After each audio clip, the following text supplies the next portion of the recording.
We're going to officially start the Canada-United States Law Institute annual meeting, our 47th in 2023, and we're going to ring the Henry King bell.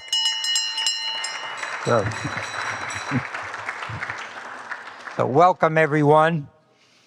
What we're going to do is Dean Michael Scharf of Case Western Reserve University School of Law is going to welcome us all here. I'm Steve Petrus. I'm the U.S. National Director of the Canada-United States Law Institute. It's a pleasure to have everyone here. We're going to have an outstanding conference. You're going to find it fascinating, and I think you're going to find these remarks very interesting tonight from our very special guests. So, to welcome us all today is our Dean, Michael Scharf.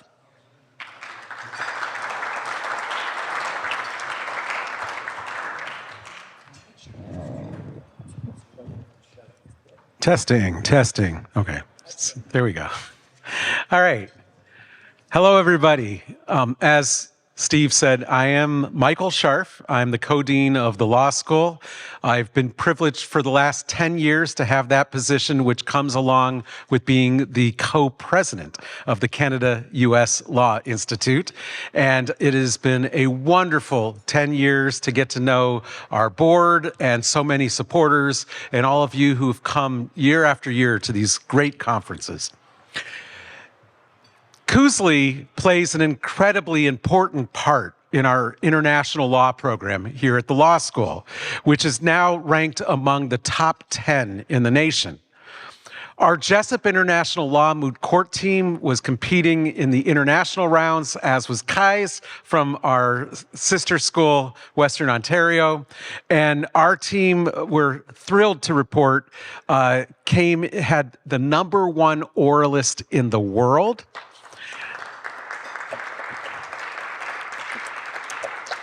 And the #3 brief in the world. So this is all part of celebrating international law. And for those of you who don't know, our alums include Francois-Philippe Champagne, who is the former Minister of Foreign Affairs of Canada. He's currently Minister of Innovation, Science, and Industry.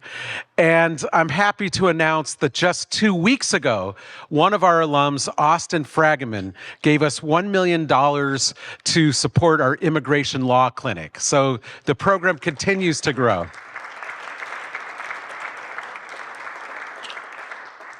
Now, tonight, it is my pleasure to welcome you to the 47th annual conference, which is titled Stronger Together, Leadership for New Security and Economic Challenges. And Canada and the United States face significant security challenges. This is the first major conference since the Biden-Trudeau summit a few weeks ago to bring together government officials, distinguished academics, practitioners, and business leaders to examine these challenges and to discuss the potential pathways for being stronger together in today's volatile world. Today, we will be treated to, or this evening, we will present the Henry King and Sidney Picker Awards, and we're going to hear a dinner speech presented by David Jacobson, the Vice Chair of BMO Financial Group and former U.S. Ambassador to Canada. Before we begin, I'd like to take a moment to recognize the organizations and individuals who made this conference possible. First, I'd like to recognize this year's sponsors. Our platinum sponsor is DLA Piper. Our gold sponsor is Cleveland Cliffs and the Government of Canada through its Consul General in Detroit.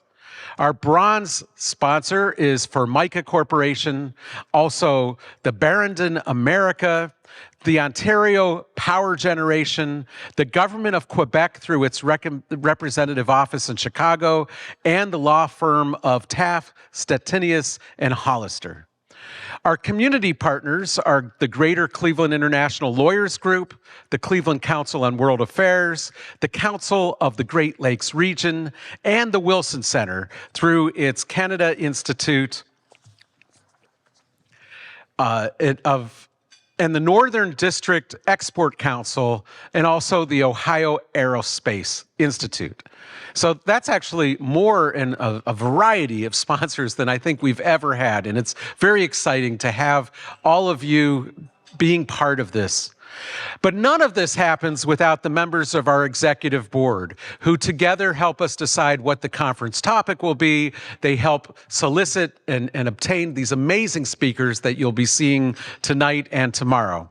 So first, James Peterson, the Canada co-chair of our board, and then James Blanchard, the USA co-chair, and then Erica Chamberlain, the Canadian president, Richard Newcomb, Lawrence Herman, Peter McKay, Diane Francis, Martha Hall Finley, Selma Lussenberg, James Graham, Raul Rosado, and Christopher Sands. And finally, the officers of the Institute, Caius Comedy, the Canadian National Director, Steve Petrus, the USA National Director, Ted Perrin, the Managing Director, Steve Paley, our Program Director, and Eric Seiler, the Program Coordinator. So one last thing, we have a fun audio-visual treat for you this evening. Our executive board wanted us to create a 2-minute video to promote the Institute on our website and with potential funders.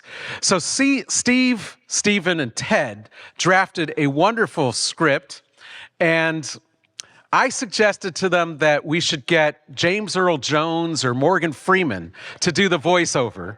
And they said, Michael, you've got a radio show on NPR. Just use your radio voice and we can save a ton of money, which is always a good idea. So here's the result.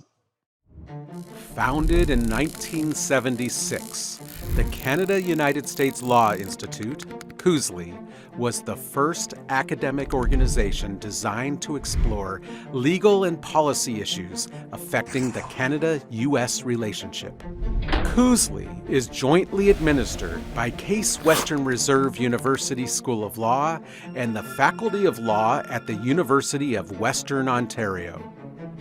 For over 45 years, CUSLI has supported the mission of addressing law and policy issues confronting the Canada-United States relationship via student and faculty exchange programs, publishing the Canada-United States Law Journal, sponsoring student competitions, promoting bilateral academic inquiry, and serving as a venue for exchange of ideas.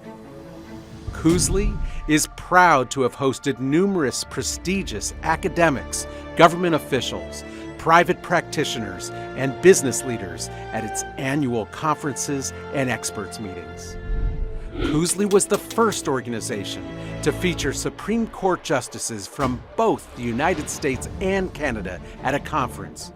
Other distinguished speakers have included United States and Canadian ambassadors, trade representatives, congressional representatives, and ministers of parliament.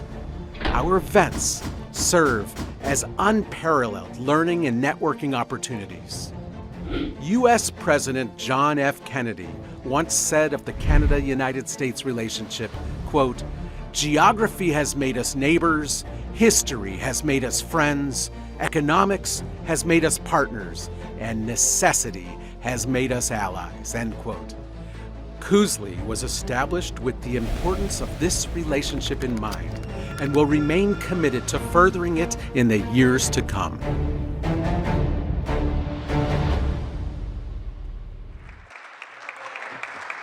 So, yeah, that was a lot of fun. Steve, do you want to say a few other last words and then? All right. So again, welcome everybody. And unfortunately, you're going to have to hear my welcome speech again tomorrow morning, pretty much unchanged, but thank you for putting up with it. All right. Thank you, Michael. That was an awe-inspiring video. I think maybe everybody needs a moment to relax and calm down now from the excitement, right? What we'll do now is we'll enjoy our dinner, and then we will start our program probably in about 15, 20 minutes. So enjoy your dinner, and we'll be back soon. Thanks. I hope you had a chance to enjoy your dinner and some conversation. It's a tradition of the Canada-U.S. Law Institute to present 2 awards each year to specific deserving people. And the 2 awards are the Sidney Picker Award and the Henry King Award. So many of us knew Henry King, who ran this conference for many, many years. Henry was the youngest prosecutor at Nuremberg. He served as the general counsel of what is now USAID. He then came to Cleveland, and he was the international counsel at TRW. He joined Squire Sanders and Dempsey, and then became a professor at this law school and got involved in the operations of the Canada-United States Law Institute. So the Henry King Award is presented to a person who has shown consistent dedication to the promotion of this institute. And this year's award goes to Joseph Comartin. Many of you probably know Joe.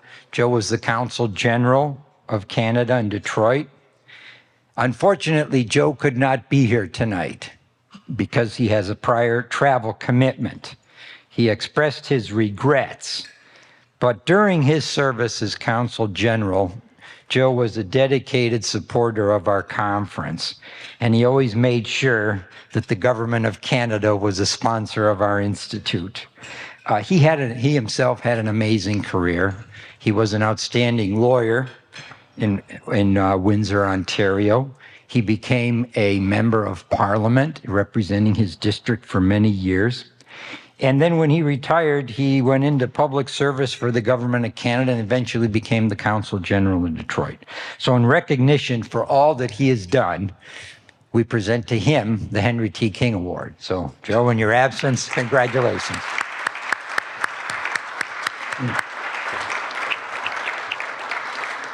The next award is the Sidney J. Picker Award. Now, Sidney J. Picker was, for years, the sole international law professor here at Case Law School.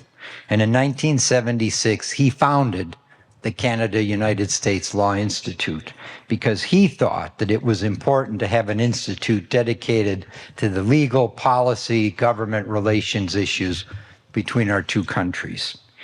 And he was the first one to organize a conference.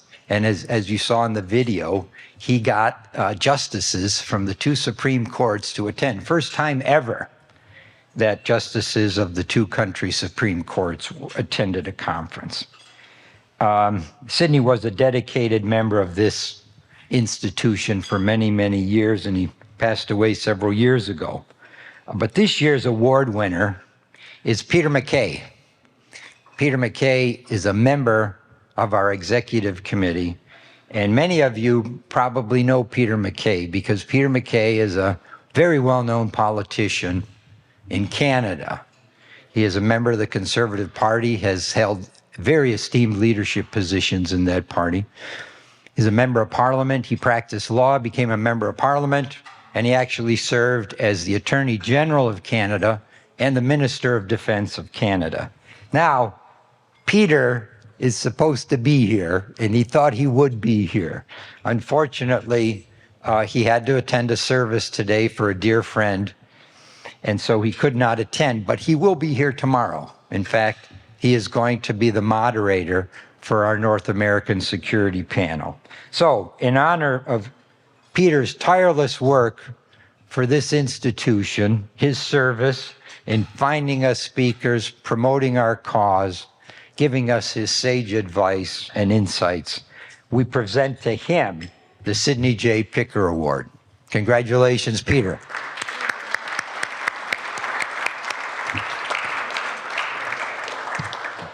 And now, it's time for our keynote presentation. And to introduce our speaker is our own Chris Sands, a member of our executive committee. Chris is a recognized expert in Canada-U.S. relations. And in fact, he has testified before the U.S. Congress as well as the Canadian Parliament on these issues. He is a professor at Johns Hopkins Paul H. Nitze School of Advanced International Studies, and he is also the director of the Canada Institute at the Wilson Center. Chris.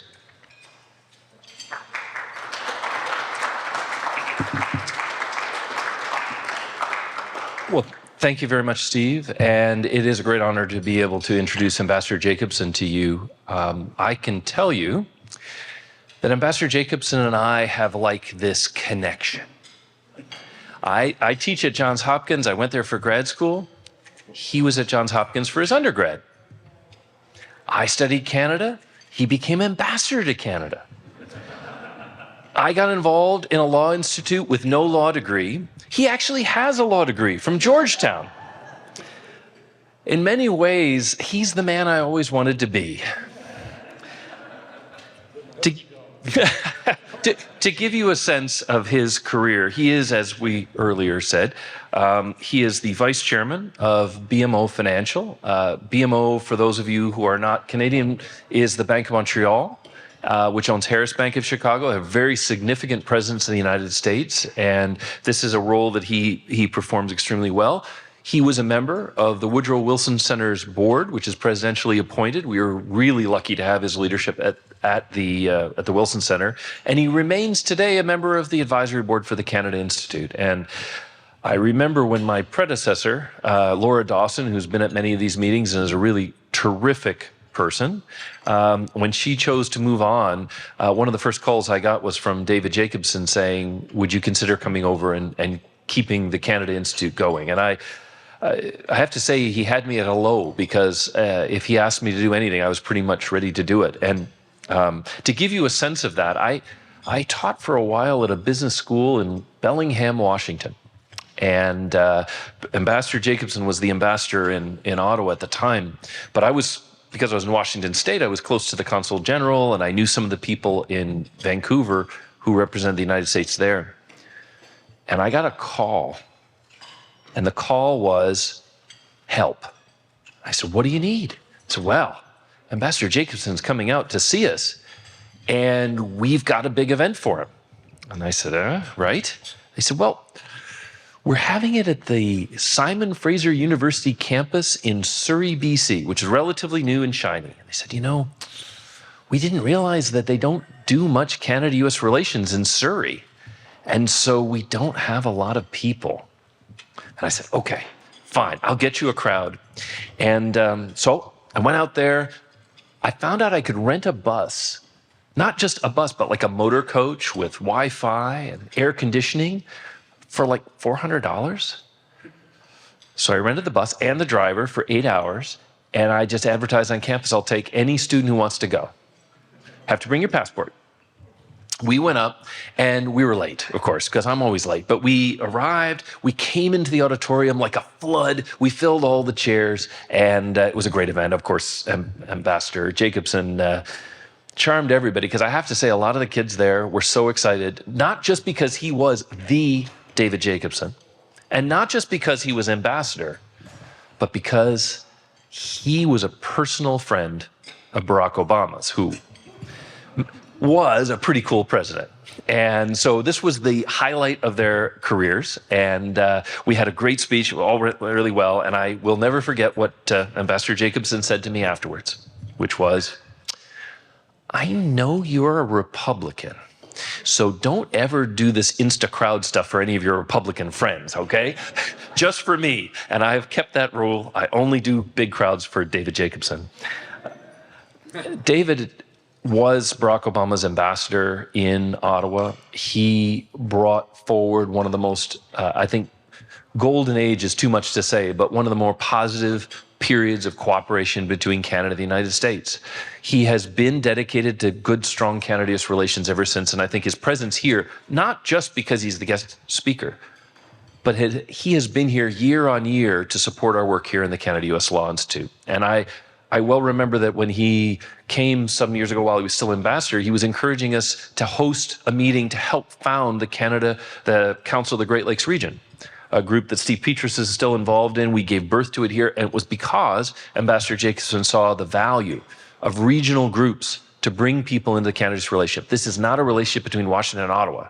Canada-US relations is strong because it's a relationship between people who have everyday business across the border. He's never forgotten that. So from the heights of the ambassadorial ranks, from the White House to working here in the Midwest to make sure that our Canada-US relations are strong, Ambassador Jacobs has an outstanding record. I always listen to what he has to say, and with that, I encourage you to listen to what he has to say now. Ambassador Jacobs.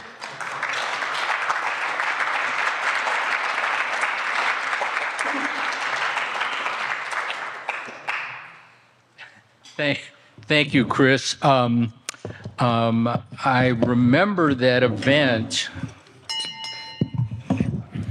Sorry, get my equipment in order here. I remember that event at Simon Fraser.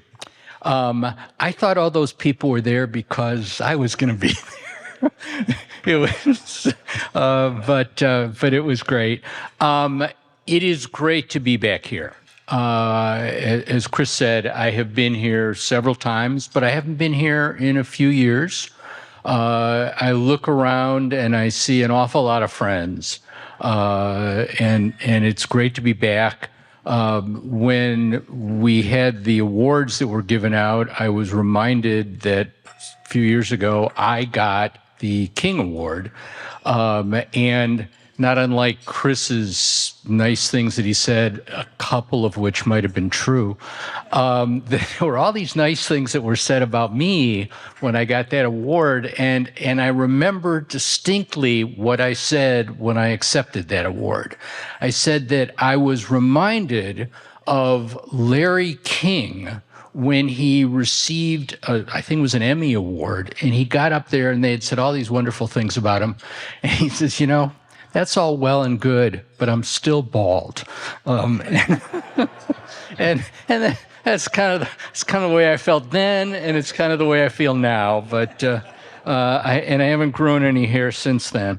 The other thing I want to say before I get started in my remarks, and this I truly mean, not only do I like coming here, but I think the reason that I like coming here the most is not all the big shots that are here.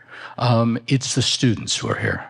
And that means a lot to me, partly because they are our future and it gives me hope.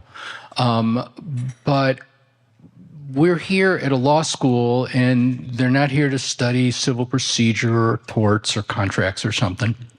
They're here to learn about policy, and the policy that impacts people on both sides of our border. And there are a whole lot of lawyers in this room who have had distinguished legal practices, and many of them, I number myself among them, have left and at one point or another gone to work for the government because they care about policy. And the thing that I just am uplifted by when I see all these students is their interest in policy, and my hope that as their legal careers blossom, whether it's in private practice or going to work for government or in a not-for-profit, that they maintain that interest. Because, and I think it's fair to say on behalf of all the people in this room who at one point or another have served in some governmental or public policy way, it's probably the most rewarding thing that we have ever done. I know I can say that about myself, and I really encourage you to keep it up. With those words, I wanted to talk about three things. And I was motivated, as I was thinking about what it was that I wanted to say, by a couple of events that have taken place over the last couple of weeks.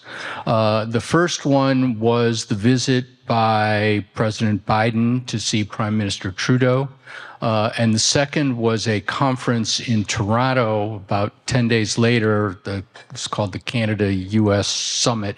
And both of those, Governor Blanchard and I think Chris Sands was there. Probably a few others in this room were there. But they were great events.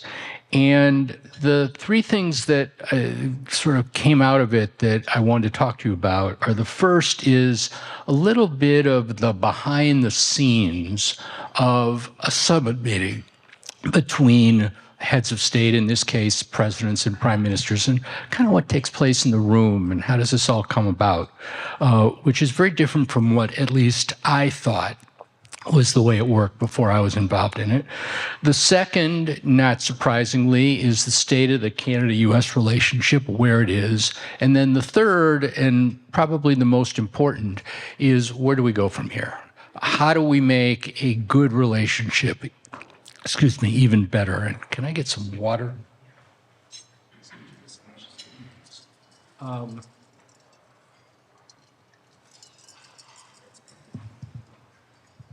Too much talking here.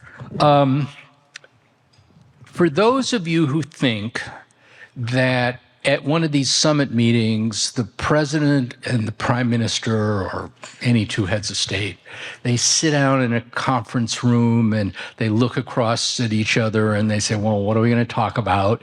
And they start negotiating and, oh, I want this, and no, you can't have that. And then they ultimately come to some conclusions, and then they go out and they have a press conference and they say, hey, we solved this, we solved that. That would be wrong. That's not how it works. Not surprisingly, these things are put together over the course of months. And they are done, at least on the U.S. side, by something, I always thought the 2 or 3 scariest words in Washington, the interagency process. It's a nightmare. Okay. And that interagency process involves the National Security Advisor, the ambassador, who will be here tomorrow, and his staff, members of the National Security Council, representatives from the State Department, the Assistant Secretary of State for the Western Hemisphere, and the Deputy Assistant Secretary of State for North America, and the Director of the Canada Desk, and representatives of all of the executive branch agencies that are impacted in an important way by Canada, not just the State Department, but Homeland Security and Treasury and Defense and Justice and on and on and on. And there is a similar process that takes place on the Canadian side. And they talk about what it's possible for the two leaders to discuss. And I know Governor Blanchard understands this from his days when he was governor. You don't want to have your boss have to say no. There are some things you just don't want to raise because it's just, there may be exceptions to this, but you want them to get along. You want to have an agenda that can be positive. And after that entire process, then they ultimately go to the president, to the prime minister. They say, here's the agenda. Here's what we want to talk about. Here are some things that we think we can work out. They're the guys who've got to say it and have to be comfortable with it. And then they go into a meeting. And the meeting, there are a bunch of people in the room. There are always people who take notes. I remember one time, this was actually with then Vice President Biden. We were only allowed to take 2 people into the room, and I was the other guy, so I had to take the notes, something I'm not very good at. At the meeting, it is not a free-for-all. It is a very organized, very, quite frankly, scripted process. Everybody knows going in what's going to happen coming out. But that is not to say that the meeting is unimportant. It's very important. And it's very important for a bunch of reasons. One of them, and this is very true in the relationship between President Biden and Prime Minister Trudeau, is just the personal relationship between the two. It is very important. It is no different from any other negotiation, any other business dealing, legal dealing, that if you know the person, if you like the person, if you trust the person, you're just much more likely to get stuff done. The second thing is, and I'm reminded of Woody Allen, who once said that 80% of life is showing up, that it's probably about 90% when you're dealing with the president and the prime minister. That it underscores the importance of the relationship between the two countries. It underscores it to the governments of the two countries, and it underscores it to the people of the two countries. And I think what we saw with President Biden when he came to Ottawa a couple weeks ago very much proved that out. But most importantly, and again, this is one that will probably ring true to most of you, it is a pacing item. You know, I didn't prepare my income. Last, I guess Tuesday was our income tax day in the United States. I didn't start doing my taxes in December, okay? You know, you do them as the day starts to approach, and you do them because there's a deadline. And that is, I think, the single most important thing that comes out of a summit meeting, is that for the whole of government on both sides of the border, that senior people are focused on the nature of the relationship. And, you know, they've got a lot of things to worry about. They are worried about global affairs, and they are worried about the domestic economy, and they are worried about their own politics. And if there isn't a deadline, then, you know, these things tend to slide. But as we saw, they were focused a couple of weeks ago. And what were those focused minds focused on? And what was the state of the relationship that they talked about? And I think President Biden said it very well in his speech to the Canadian Parliament. He said that Americans and Canadians are two people, two countries, in my view, sharing one heart. It's a personal connection. No two nations on earth are bound by such close ties: friendship, family, commerce, culture. Now, I've known President Biden for a long time, and I have heard him say those, at least express the same sentiment, whether it's the same words or not, over and over. That is what he truly believes. He is extremely fond of Canada and the relationship in Canada. He came to Canada several times when I was the ambassador, and he invariably waxed eloquent about it. Now, is the relationship perfect? No, it's not. Never has been, and it never will be. Why? Because the interests of Canada and the United States are sometimes not the same. And therefore, the relationship should not be perfect. There will be disagreements from time to time. But as I've often said, and I know Chris has heard me say this before, that there are no two neighbors anywhere in the world who would not trade their problems for our problems. It's a pretty darn good relationship.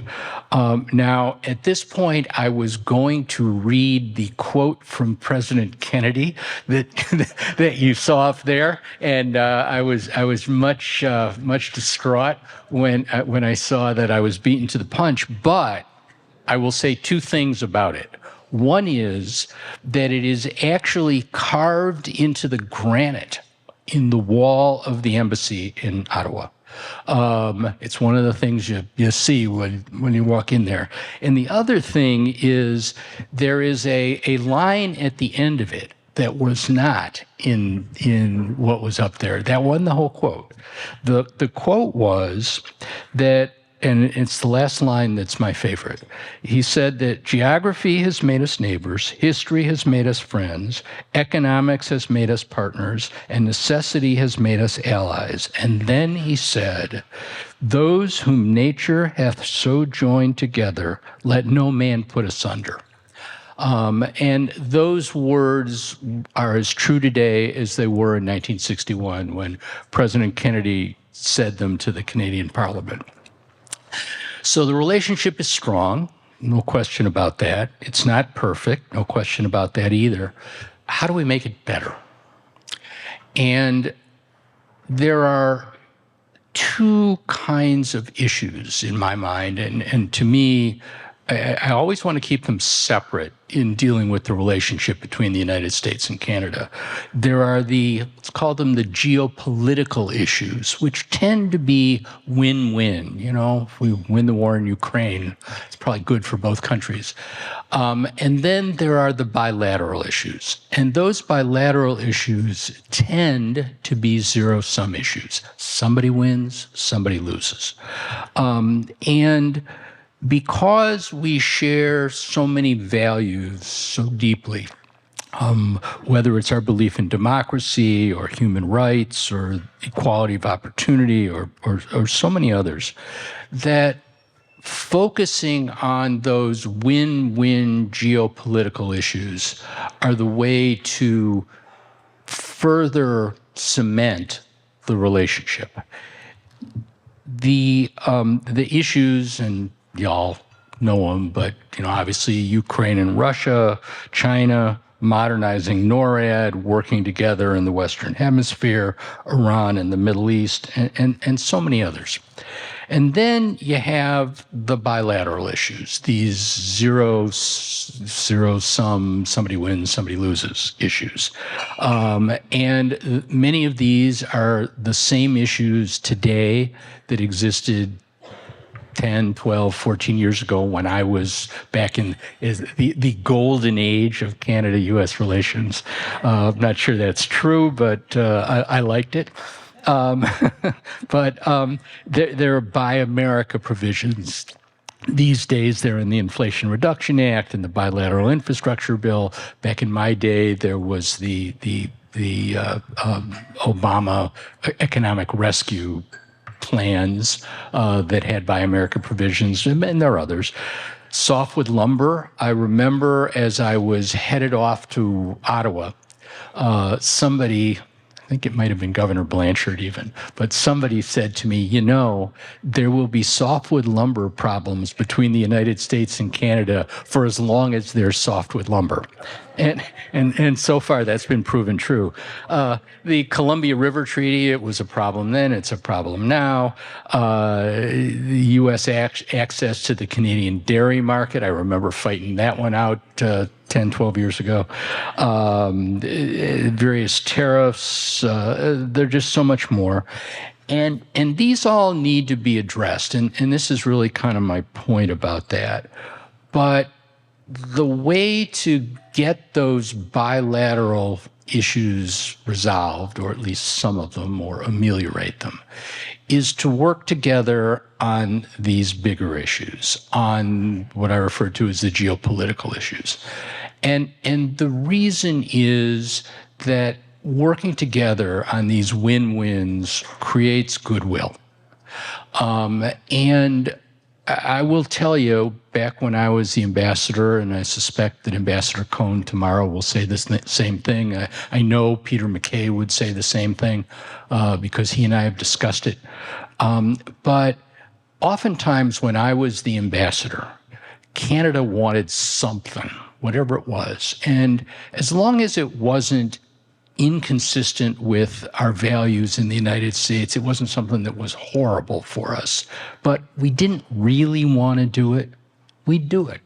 And the reason we do it is because we cooperated on all these other things.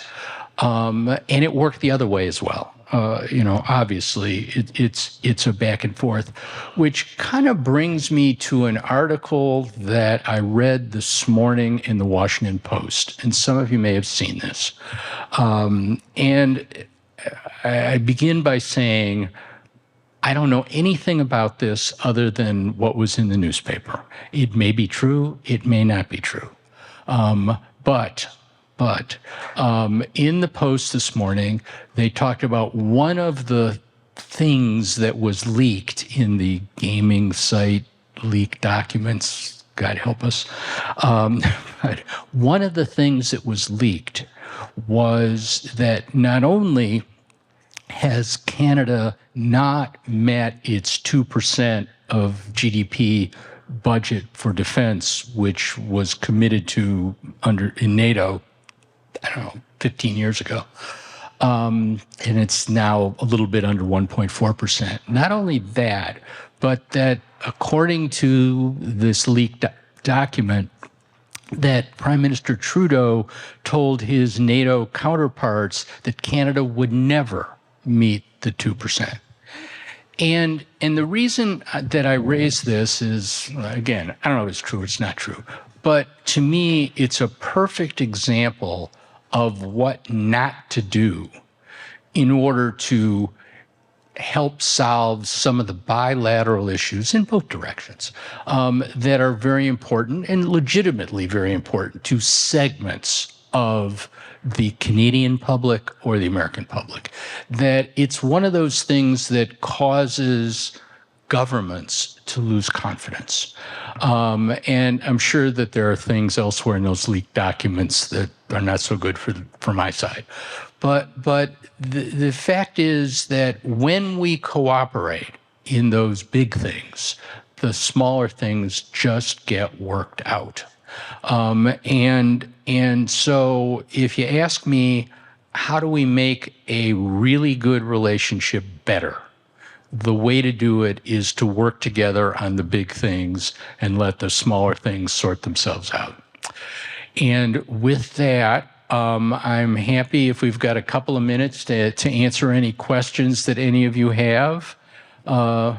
Anybody got one?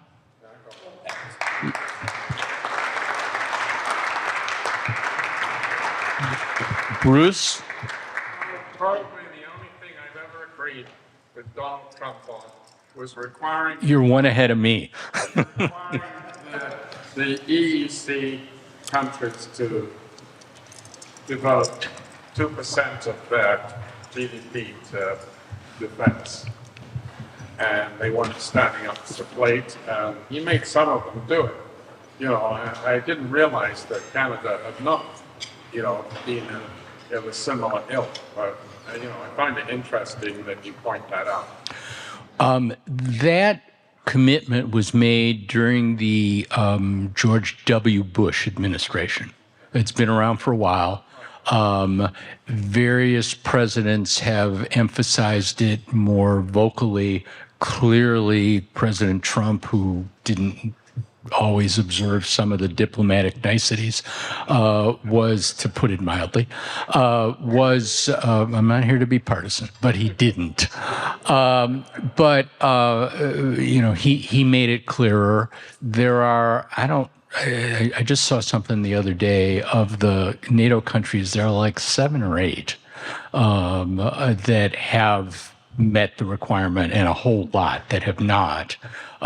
Canada is one of them. And, you know, if you just asked Americans which ones should, Canada would probably be at the top of the list. I was sensitive to his. The Brits did. We did. Yes.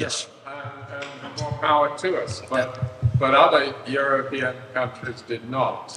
And, you know, that was the one thing, I think probably the only thing I've ever agreed with Donald Trump on. Like I said, you're one up on me. But Feel like you should be doing this. well, and again, as I said, that's something that undermines confidence among countries. The other thing that it does, and this one I think is a very real fear on my part, is at some point it will make the consensus in the United States, where we spend 4% of our GDP, and our GDP is 10 times the Canadian GDP. So we, you know, if you look at percentage, we're double what anybody else is. If you look at actual dollars on a chart, I saw one of these the other day. It's like, you know, we're out here and the next guy is here. And but what will happen is that the American public is going to decide, you know, why should we do this? Why should we defend the whole world? Now, I believe it's in the interest of the American public to do that, and the American people and our country. But at some point, people are going to say, look, we've got all these freeloaders. I hate to use that term, but we've got all these freeloaders, and we're not going to do it anymore. So hopefully the article was wrong. that the Canadians are going to step up to the plate. And it's not just Canada, there's several others. Yes, sir. Your sense that Canada shares the same distrust with China that the U.S. does? I mean, I know they did arrest an officer from Huawei during the Trump administration, but do they have the same misgivings for their basically? Well, I probably should leave it to Canadians to specifically answer that, but let me say a couple things. First of all, in the United States, and this is not any great insight, there are very, very few issues that Republicans and Democrats agree to. It's very unfortunate, but there are very few issues. One of those very few issues is that we have to be tougher on China. And it seems as though with every passing day, that ratchets up a little bit for one reason or another. I think it is fair to say, and are they as distrustful of the relationship with China as the United States and Canada? Are they more? Are they less? There are plenty. And as Chris said, I am the vice chairman of the Bank of Montreal, and so I spend a lot of time in Canada. I meet with people from Canada. I meet with Canadian government officials all the time. And if you had asked me that question 5 years ago, I would have said that there was a real difference in the way that Canada looked at China and the way that the United States looked at China, even then when it was much better between the United States and China. But I think the gap has certainly closed over the last several years. Anybody else? Yeah. Is it somebody back there?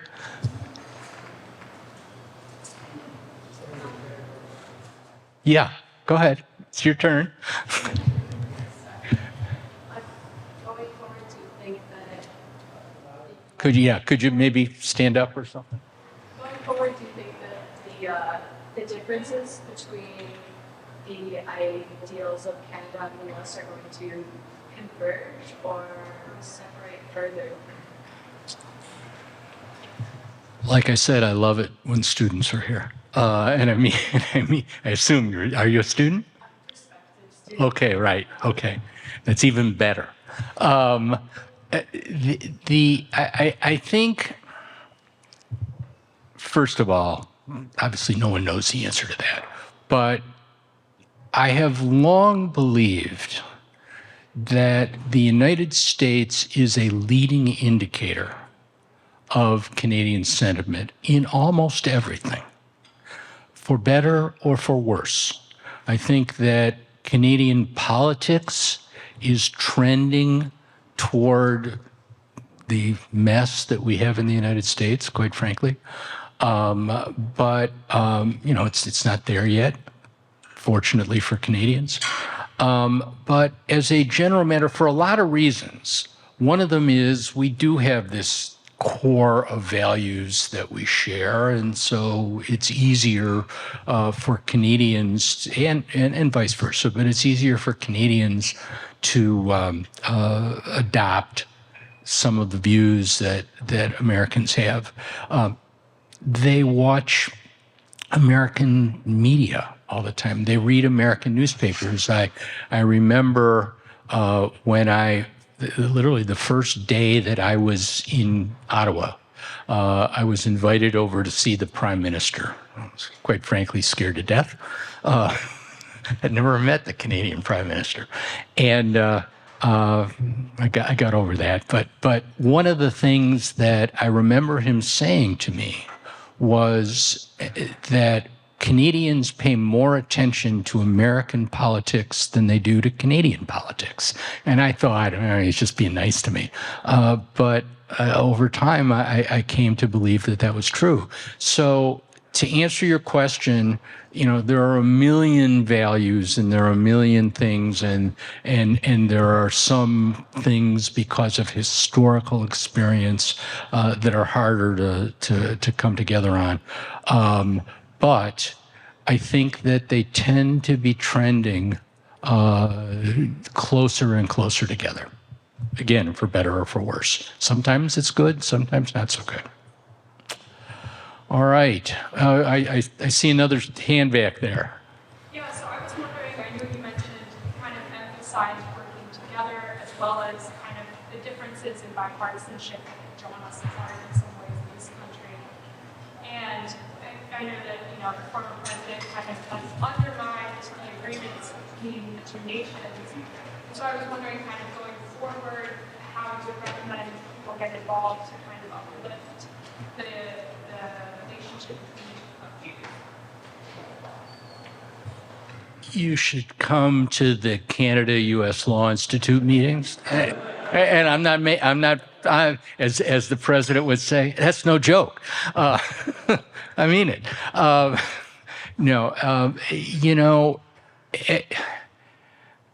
As Chris said, I worked for President Obama, and I worked on President Obama's campaign, which I was telling some of you was one of the great experiences of my life. Every presidential campaign, by definition, is one for the history books. That was a campaign for the ages. But one of the things that the president, then Senator, but then President Obama, would always say is, it's not up to me to change the world, it's up to you. And together, if we work together, we can change things. And I think, quite frankly, that was the core of his message that really resonated. And I think that applies to your question, that it's not up to me, and it's not up to Governor Blanchard, and it's not up to Chris Sands. It's up to all of us to do what we can to focus on the relationship, to raise the profile of the relationship, to speak out when you disagree with things. That's the way things get better. It's not always easy. It's not always a straight line. But in my mind, that's what young people and old people and everybody in between ought to be doing. I have one more question. All right. Okay. Go ahead. No, you go ahead. Canada and the U.S. are going to stay solidly together in the face of Russian aggression? Absolutely. That one I'm confident about. If what you mean, if what you mean is, will they both continue to support Ukraine in response to the Russian invasion, unlawful and horrible invasion of Ukraine? I think the answer is, for a while at least. I know that everybody says no matter what, come hell or high water, forever. One of the things, I think one of the real, I hope I'm wrong, but in my view, one of the real misconceptions about what's likely to happen in Ukraine is that it is going to end, and it is going to end with, a ceremony on an aircraft carrier with the Russians surrendering. That it's going to be a clean, distinct win, really, for either side. And that's not likely to happen. It is going to be messy. And the question is, how long is it going to be messy for? And at what point do people say, hey, enough's enough? And the way that is likely to manifest itself is maybe not public, but at least private pressure on the Ukrainian government to be a little more flexible in terms of what the parameters of a deal would be. Right now, as it should be, the public response, at least of the government of the United States, but of the Western governments for the most part, is, look, that is a question for the Ukrainian government and the Ukrainian people. It's not up to us to decide whether they should give up these parts of their country or not worry about war crimes or God knows what else. It's up to them. What I fear is that this thing drags on for a long time, and, I don't know how long a long time is, but for a while, that the resolve of the West may falter a little bit. Yes, sir. Yeah, so we know that you have a very interesting binational background. You were, an American suit, presumably, but also a Canadian hat from time to time. One of the issues that Actually, I think I bought this suit in Canada. one of the issues that divides the United States from Canada at the moment is the possibility of intervention, re-intervention in Haiti. The Biden administration seems to be trying to coax Canada to undertake further action, more action, and perhaps a completely new mandate on Haiti, a jurisdiction that has had a lot of historic difficulties and problems, occupied by France and the United States. Canada seems to be stepping back. From a U.S. position, your views, and maybe from a Canadian position, what your advice might be. Okay. And you alluded to this, but I think a little bit of context. There are places in the world, Haiti being one of them, where Canada is more welcome than the United States because of our historical experience. Canada never overthrew governments in Latin America. We did. And so there is a role for Canada in places because of the goodwill that Canada has, that places where they can do a better job than the United States, and Haiti is probably one of them. I don't think, in my sense, I could be wrong, but my sense is that the difference between the United States and Canada on Haiti is not a disagreement as to kind of, it's a terrible situation and we've got to do something to stop the lawlessness that has overtaken the country. I mean, it's a country that has a terrible history, but it seems to be kind of at the low point right now, or one of the low points. The difference is Canada, I don't know if I would say willing or capable, and this goes back to the 1.4%.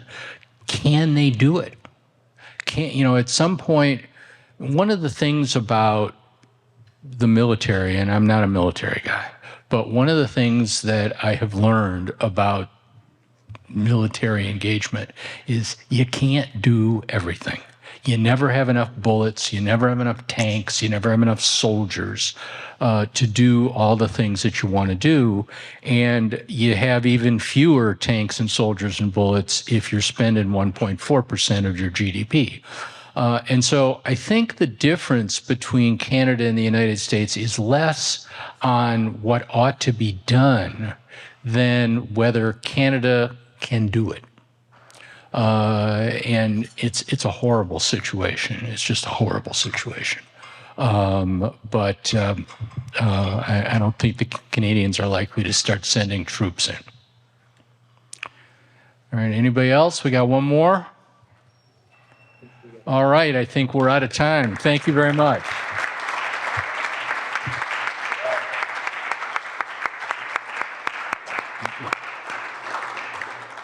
Yep. Yes. Well, thank you, Ambassador Jacobson. So, everyone, we're adjourned for tonight, but we start again tomorrow at the Cleveland Botanical Garden across the street. Try to be there around 8:30. We will launch the program at 8:45 sharp. So enjoy your evening and see you tomorrow morning. Thank you.